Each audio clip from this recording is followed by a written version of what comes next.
Canada today has been shaped by both history and geography. Canada's first European settlers were French, but the British eventually controlled the territory. Differences in culture still remain. However, in addition, the four regions of Canada are separated by vast distances, economic activities, and culture. Peace, order, and good government is a statement from Canada's Constitution that Canadians greatly value. Canadians are proud of their democratic government, which is led by a prime minister similar to a president. A prime minister is the head of a country's government. Canada's prime minister oversees the country's parliament, Canada's governing body. Parliament consists of the House of Commons and the Senate. Canadians elect members of the House of Commons. However, senators are appointed by the Prime Minister. Canada's 10 provincial governments are each led by a premier. These provincial governments are much like our state governments. Canada's central government is similar to our federal government. The Canadian federal system lets people keep their feelings of loyalty to their own province.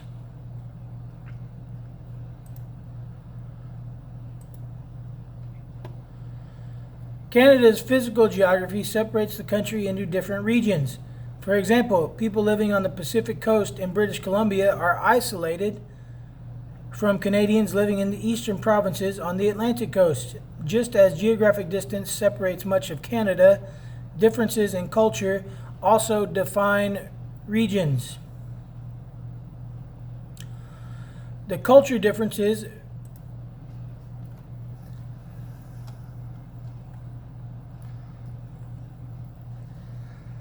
The cultural differences between English-speaking and French-speaking Canadians have led to problems. English is the main language in most of Canada. In Quebec, however, French is the main language. When Canadians from different regions discuss important issues, they are often influenced by regionalism, or a strong connection that people feel toward the region in which they live. In some places, this connection is stronger than people's connection to their country as a whole. To better understand regionalism in Canada, we will explore each region of the country. As you read, the region called the Eastern Provinces is a region that lies on the Atlantic coast of Canada. The provinces of New Brunswick, Nova Scotia, and Prince Edward Island are often called the Maritime Provinces. Maritime means on or near the sea. The province of Newfoundland and Labrador is usually not considered one of the maritime provinces. It includes the island of Newfoundland and a large region of the mainland called Labrador. A short growing season limits farming in the eastern provinces. However, farmers in Prince Edward Island grow potatoes. Most of the economy in Canada's eastern provinces is related to the forestry and fishing industries. Many people in the eastern provinces are descendants of immigrants from the British Isles. In addition, French-speaking families have moved from Quebec to New Brunswick. Most of the region's people live in coastal cities. Many cities have industrial plants and serve as fishing and shipping ports. Along the Atlantic coast lies Halifax, Nova Scotia, the region's largest city. Inland from the eastern provinces are Quebec and Ontario, which together are sometimes referred to as the Heartland. More than half of all Canadians live in these two provinces. In fact, the chain of cities that extends from Windsor, Ontario to the city of Quebec is the country's most urbanized region. The provincial capital of Quebec is also called the city's older section. The provincial capital of Quebec is also called Quebec. The city's older section has narrow streets, stone walls, and French-style architecture. Montreal is Canada's second largest city and one of the largest French-speaking cities in the world. About 3.8 million people live in the Montreal metropolitan area. It is the financial and industrial center of the province. Winters in Montreal are very cold. To deal with this harsh environment, Montreal's people use underground passages and overhead tunnels to move between buildings in the city's downtown. In Canada, residents of Quebec, called Quebecois believe their province should be given a special status. Quebecois argue that this status would recognize the cultural differences between their province and the rest of Canada. Some even want Quebec to become an independent country.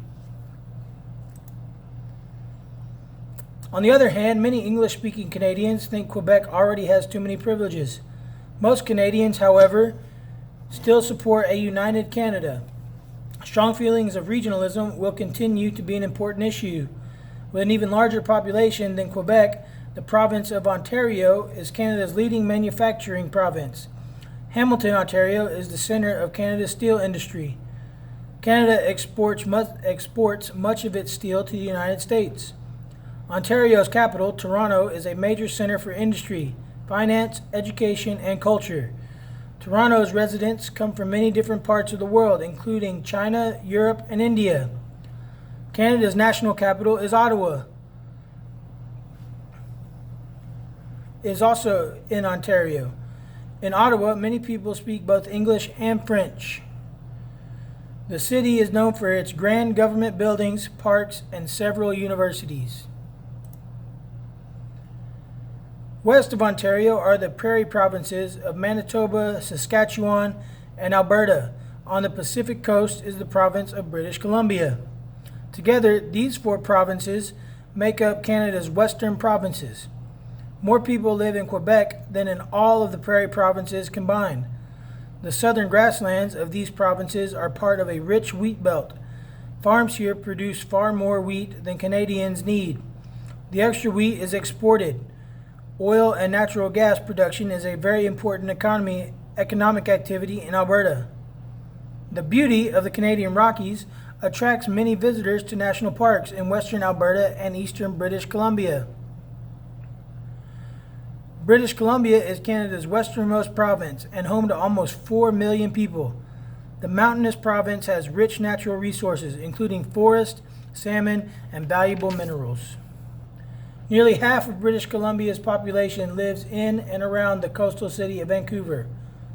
The city's location on the Pacific coast helps it to trade with countries in Asia.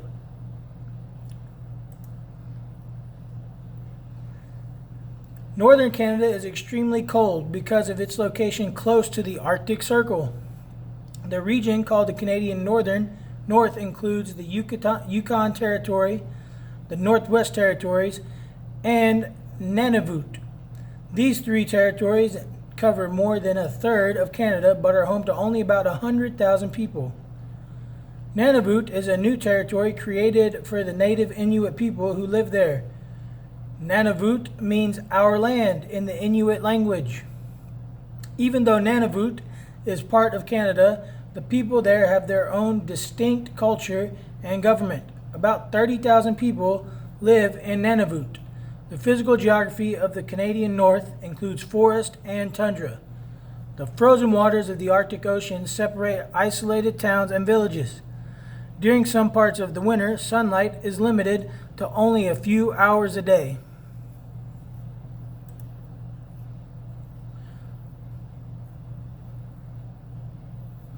Canada is one of the world's leading mineral producers.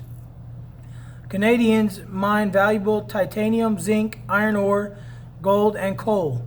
Canadians' iron and steel industry uses iron ore to manufacture products like planes, automobiles, and household appliances. However, most Canadians work in the services industry. For example, tourism in Canada's fastest growing services industry. Canada's economy also benefits from the millions of dollars visitors spend in the country each year. Canada's economy depends on trade. Many of Canada's natural resources that you have learned about are exported to countries around the world. Canada's leading trade partner is the United States. As the world's largest trading relationship, Canada and the United States rely heavily on each other. About 50% of Canada's imported goods are from the United States.